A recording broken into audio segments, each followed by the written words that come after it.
આકાશવાણી અમદાવાદ વડોદરા. હવે આપ રાજ્ય વિધાનસભાની આજની કાર્યવાહીની સમીક્ષા સાંભળશો, જેના લેખક છે પત્રકાર રાશિદ પઠાણ.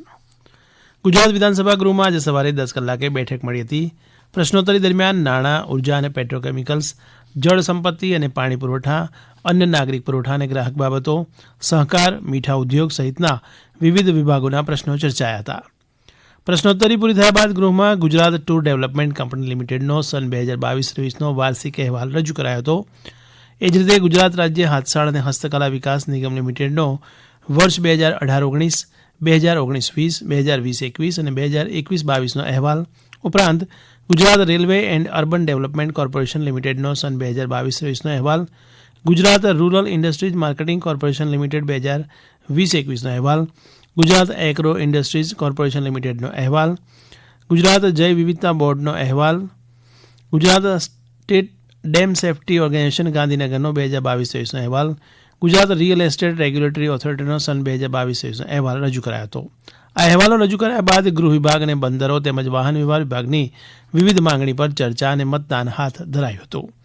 પ્રશ્નોત્તરી દરમિયાન ધારાસભ્ય CK રાવલજીએ વીજળીના ફિક્સ ચાર્જ અંગે સવાલ પૂછ્યો હતો, જેના જવાબમાં ઉર્જામંત્રી કનુ દેસાઈએ જણાવ્યું કે રાજ્યના ખેડૂતોને વીજ બિલના ફિક્સ ચાર્જમાં રાહત આપવા માટે મીટર આધારિત વીજ બિલ ભરતા ખેડૂતોને વીજ બિલ ફિક્સ ચાર્જમાં રાહત આપવાનો ખેડૂત હિતલક્ષી નિર્ણય રાજ્ય સરકારે કર્યો છે. જે સંદર્ભે પંચમહાલ જિલ્લામાં છેલ્લા એક વર્ષમાં 26,637 ખેડૂતોને વીજ બિલમાં વાર્ષિક 167 કરોડ રૂપિયાની રાહત મળી છે. વિધાનસભા ગૃહમાં વીજ ડ્યુટી વસૂલાત અંગે ધારાસભ્ય અમિત ચાવડાએ પૂછેલા સવાલના જવાબમાં ઉર્જામંત્રી કનુ દેસાઈએ જણાવ્યું કે ખાનગી વીજ કંપનીઓ પાસેથી વીજ રેગ્યુલેટરીના નિયત કરેલા દર મુજબ જ વીજળીની ખરીદી કરવામાં આવે છે. અગાઉ ગ્રામીણ વિસ્તારમાં વીજ કર વર્ષ 2007માં 10% હતો, જેને વર્ષ 2012માં ઘટાડીને 7.5% કરવામાં આવ્યો છે, જેમાં પણ 250 યુનિટ સુધી કોઈ વીજ કરો વસૂલવામાં આવતા નથી. શહેરી વિસ્તારમાં અગાઉની સરકારમાં વર્ષ 1980માં 40% વીજ કર વસૂલવામાં આવ્યો હતો, જે અમારી સરકારે ગ્રાહકોના હિતમાં વર્ષ 2006માં 20% અને વર્ષ 2012માં તેમાં પણ ઘટાડો કરીને 15% કરવામાં આવ્યો છે. ધારાસભ્ય વિમલ ચુડાસમાએ અન્ય રાજ્યોમાં વીજ ડ્યુટી દર 5% છે, તો ગુજરાતમાં પણ ઘટાડો કરાશે કે કેમ તે વિશે સવાલ પૂછ્યો હતો, જેના જવાબમાં ઉર્જામંત્રીએ આ સૂચન હોવાનું જણાવ્યું હતું. અમદાવાદ શહેર જિલ્લામાં વેપારીઓ દ્વારા છાપેલી કિંમત કરતાં વધુ કિંમત વસૂલવામાં આવે છે. આ સંદર્ભે શું કાર્યવાહી કરાઈ તેવા એક સવાલના જવાબમાં અન્ય નાગરિક પુરવઠા મંત્રી કુંવરજી બાવળીયાએ જણાવ્યું હતું કે તોલમાપ તંત્ર દ્વારા તારીખ 31/12/2023ની સ્થિતિએ કુલ 99 એકમો સામે કાર્યવાહી કરવામાં આવી છે, જેમાં વર્ષ 2022માં 63 તથા વર્ષ 2023માં 36 એકમો સામે કાર્યવાહી કરવામાં આવી છે. આ 99 વ્યાપારી એકમો સામે છેલ્લા 2 વર્ષમાં કુલ 2,62,000 રૂપિયા માંડવાળ ફી વસૂલવામાં આવી છે. ધારાસભ્ય દિનેશ ઠાકોરે ઊંઝા APMC સેસ કૌભાંડ સંદર્ભે સવાલ પૂછ્યો હતો, જેના જવાબમાં સહકાર મંત્રી જગદીશ વિશ્વકર્માએ જણાવ્યું કે આ કેસની તપાસ અત્યારે ચાલી રહી છે. મેટર કોર્ટમાં હોવાથી આ મુદ્દે વધુ ચર્ચા થઈ શકે તેમ નથી. સબસ્ટેશનની બાજુમાં પડતર જમીનના સોલર પ્રોજેક્ટ સ્થાપિત કરવાની યોજનાના સંદર્ભે વિધાનસભા ગૃહમાં પૂછાયેલા પ્રશ્નનો જવાબ આપતા ઉર્જામંત્રી કનુ દેસાઈએ જણાવ્યું કે પ્રધાનમંત્રી નરેન્દ્ર મોદીના વિઝન હેઠળ વર્ષ 2030 સુધીમાં 500 ગીગાવોટ રિન્યુએબલ ઉર્જા ક્ષમતાનો ભારતે લક્ષ્યાંક રાખ્યો છે.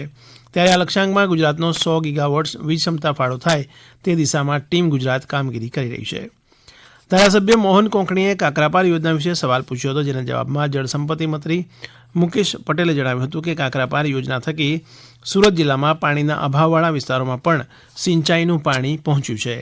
આ યોજનાની મદદથી વધુને વધુ ખેડૂતોને સિંચાઈનો લાભ મળે તે હેતુથી નહેર સુધારણા કામો મંજૂર કરવામાં આવ્યા છે. છેલ્લા 2 વર્ષમાં નહેર સુધારણાના કુલ 5,243 લાખના કામો મંજૂર કરવામાં આવ્યા છે. મોરબીના ચેકડેમ અંગે ધારાસભ્ય કાંતિ અમૃતિયા સહિતના સભ્યોએ પ્રશ્ન પૂછ્યા હતા, જેના જવાબમાં મંત્રી મુકેશ પટેલે જણાવ્યું કે મોરબી જિલ્લામાં આગામી 2 વર્ષમાં નવા 12 ચેકડેમનું નિર્માણ કરાશે, જેના પરિણામે અંદાજે 900 હેક્ટર જમીનને સિંચાઈની સુવિધાઓ ઉપલબ્ધ થશે. વિધાનસભા ગૃહમાં આજે બજેટ પરની માંગણીઓની ચર્ચામાં ભાગ લેતા વિરોધ પક્ષ કોંગ્રેસના શૈલેષ પરમારે જણાવ્યું કે દારૂની છૂટ આપવાની શી જરૂર. વધુમાં તેમણે જણાવ્યું કે રાજ્યમાં 62 લાખ કરોડનો ડ્રગ્સ પકડાયું છે, ત્યારે યુવાધનને નશાના રવાડેથી અટકાવવાની જરૂર છે. ચર્ચામાં ભાગ લેતા ભાજપના ધારાસભ્ય અમિત ઠાકરે જણાવ્યું કે વાહન વ્યવહાર ક્ષેત્રે ગુજરાતમાં સારી પ્રગતિ થઈ છે અને ટુકડે ટુકડે વાહન વ્યવસ્થા પ્રાપ્ત થતી હતી, ત્યારે ભાજપની સરકારમાં છેક અંતરિયાળ ગામડા સુધી સુવિધા વધારવામાં આવી છે. એટલું જ નહીં, નવા બસ મથકો અને ઈ ટિકિટ વગેરે સુવિધાઓથી એસટી તંત્રને સંપન્ન બનાવવામાં આવ્યું છે. ભાજપના ધારાસભ્ય અલ્પેશ ઠાકોરે ચર્ચામાં ભાગ લેતા જણાવ્યું હતું કે રાજ્યમાં તોફાન તથા ગુંડાઓના નામે ઓળખાતું ગુજરાત હવે બદલાઈ ગયું છે અને વિકાસશીલ ગુજરાત બન્યું છે. અમદાવાદના ભાજપના ધારાસભ્ય અમિતભાઈ શાહે જણાવ્યું કે આજે ગુજરાતમાં ગમે ત્યાં ગમે તે સ્થળે પોલીસ જઈ શકે છે. બજેટની માંગણીમાં ચર્ચામાં ભાગ લેતા ભાજપના અન્ય ધારાસભ્યોએ પોતાની વાત રજૂ કરી હતી, જેમાં વિનોદભાઈ મોરડિયાએ ગુજરાતમાં પોલીસ રાતે પણ જાગે છે તેને લઈને જ ગરબા મોડે સુધી ચાલુ રાખવાની છૂટ આપવામાં આવી હતી એમ જણાવ્યું હતું. વિધાનસભામાં આજે વાહન વ્યવહાર વિભાગની માંગણીઓ પરની ચર્ચાના અંતે વિભાગના મંત્રી હર્ષ સંઘવીએ જણાવ્યું હતું કે દૈનિક 2 લાખ મુસાફરો વધ્યા છે તે એસટીની કામગીરી દર્શાવે છે. તેમણે ઉમેર્યું હતું કે 240થી વધુ કર્મચારીઓના આશ્રિતોને આગામી ટૂંક સમયમાં ક્લાર્કની કક્ષામાં નિમણૂક આપવામાં આવશે. મંજૂર સંચાલનની સાથે સાથે 2800થી વધુ નવી ટ્રીપ ચાલુ કરાશે અને તે માટે કુલ 11,000થી વધુ કર્મચારીઓની ભરતી કરવામાં આવશે. આગામી 5 દિવસમાં 500થી વધુ નવી બસો મુકાશે અને 2024-25માં 2500 નવી બસો ખરીદવામાં આવશે. આગામી માસમાં 15 ડેપો અને બસ સ્ટેશનનું ખાતમુહૂર્ત કરવામાં આવશે તો વર્ષ 2024-25માં કુલ 27 ડેપો અને બસ સ્ટેશનનું નિર્માણ કરવાનું આયોજન છે. ધોરણ 10 અને ધોરણ 12માં માર્ગ સલામતી વિષયક પ્રકરણનો સમાવેશ કરવામાં આવશે તેમ પણ જણાવ્યું. વધુમાં મહિલાઓ વિરુદ્ધના ક્રાઇમ રેટમાં ગુજરાતનું સ્થાન 33મા સ્થાને છે. આશરે 29 કેસોમાં ઓછા સમયમાં આજીવન કેદ અને ફાંસીની સજા આપવામાં આવી છે તેમ ગૃહમંત્રીએ જણાવ્યું હતું. તો પોલીસ સ્ટેશન દીઠ આઈટી એક્સપર્ટની પણ જગ્યા ઊભી કરાશે. 1000 ટ્રાફિક પોલીસની નવી જગ્યાઓ ઉપલબ્ધ કરાવવામાં આવશે. તો ઝીરો ટોલરન્સ નીતિના ભાગરૂપે એસઆરપી જૂથ 2 અમદાવાદની કંપનીને સ્પેશિયલ એક્શન ફોર્સ તરીકે વિકસાવશે તેમ ગૃહમંત્રીએ જણાવ્યું. તો હમણાં જ આપ સાંભળી રહ્યા હતા રાજ્ય વિધાનસભાની આજની કાર્યવાહીની સમીક્ષા.